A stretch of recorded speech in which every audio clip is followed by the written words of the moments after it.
In with this, Gauteng police are investigating a well-known pastor for allegedly threatening teachers with weapons and removing 2 minors from a school. Now, please note that the following story does contain graphic details. In a video that was shared by eyewitnesses, a gunman and a machete-wielding pastor are seen entering the premises. Now, one of the men claimed that he was being denied access to his children. The pastor is then seen dragging the seemingly terrified pupils out of the school and into a vehicle.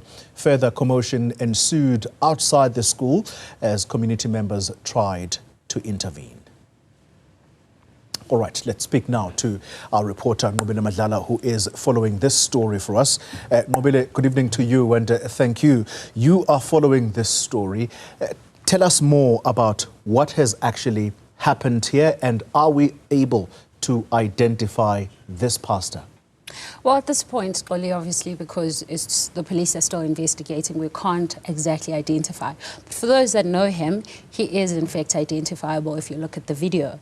But in this case, what we see is a traumatic moment for the children, those little ones. We understand that one is about 8 years old, and they are pulled out of the school. It's 8 and 10 years old. They're pulled out of the school. Now, the backstory here, Oli, is that we understand that the pastor comes in fighting for his nephew, who seemingly is the father of these 2 children. Right. And he comes to take these children at a school in Gauteng without the right given to him by the grandmother, who is now a parent to these children. We understand that the kids have just recently lost their mother. And there seems to be a fight or not seeing eye to eye between the father as well as the granny. Now the granny, we're told that she is an employee at this primary school, and she had the children at a staff room whilst they continued with whatever they were doing. They were teachers. Because they work there, she needed to finish her work whilst the children were leaving school, because it was time for children to go home. So when the security guards opened the gates for children to leave, that's when they were able to gain entrance to the school. And in that point, that's when we see the machetes, that's where we see the guns. And it seems there was a squabble before that, because the children even tried to stop them. I'm told that some of them have even been injured because of what happened. Yeah. So that in itself is also problematic, because even the bystanders were also involved in this commotion. Now, the grandmother, we are told that she is currently in a police station. We understand she is opening a case against this well-known pastor and the nephew for taking the children without her right to say yes or no. Yeah. In this case. For people who have not seen the video, let me make it clear that we have seen the video, you and I. Just describe the nature of these weapons, because these are very, very dangerous weapons that they seemed to have taken to the school. Well, a very big gun, Oli. That's what it is. A machine huge gun. Yes, a machine gun. We only see one in the video, but according to people that were there, they say there were 2. Right? Of course, that remains to be confirmed by the police. But these are big guns, so they're enough to scare you and I. Now, imagine a primary school. Imagine an 8-year-old or even a 10-year-old. How do they feel when they're being dragged out with somebody who's carrying this big gun? At the same time, you have a panga that's being displayed by this pastor, and he also sways it across. I don't know if you saw that part where he says it across. In fact, Nobile, as you speak, that video, you can see it as he actually grabs it from the table. We're actually playing that video. So continue with the description of what we are seeing. Yes, Goli. So what you see there is, of course, the altercation. This is, I think, in the beginning. This is where it was inside the class. This is before they were able to grab the children.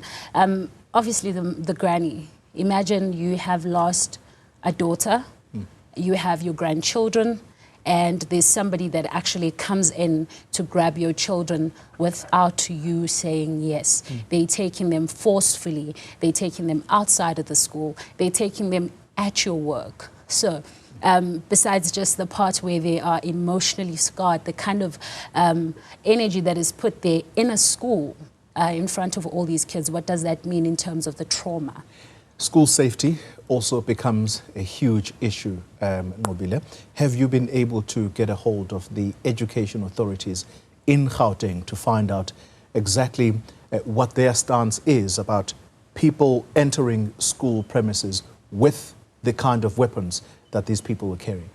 Well, Xoli, I am at the moment trying to reach out to the education department. I have already spoken to the spokesperson. He said that he will return to me with regards to what is going on. But we know that they are now aware of the video. This is mainly because we have seen the MEC already on that video, sharing it in the social media. But what we understand at this point is that we know that this is a safety issue.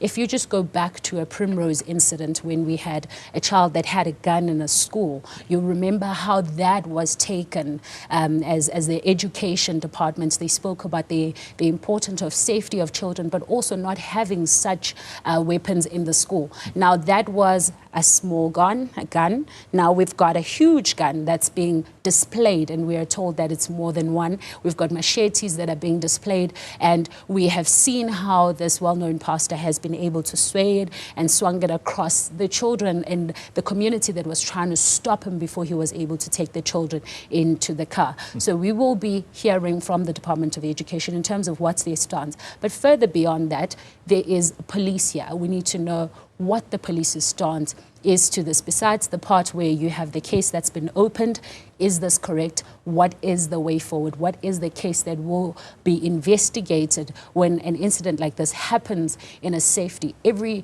parent that sends their children to a school, especially a primary school, does not expect this to happen. Yeah. Well, you are going to be keeping tabs on this story, so we hopefully are going to bring further developments as and when more information becomes available. So thank you very much for the time being. School safety, it's fast becoming a huge problem for authorities to handle. Not too long ago, we were talking about a 43-year-old teacher who's also a mother shot dead in KZN inside a school. This was inside a classroom. So this issue of safety at schools, it is one that is fast becoming a headache. We're going to hopefully get more reaction as this story develops. Of God, and I want to check if really are people just lying about the pastor, or is it the truth? This miracle is a fraud. And if it's not the fraud, let them give me the proof. Let's talk about it as men of God. Oh my God.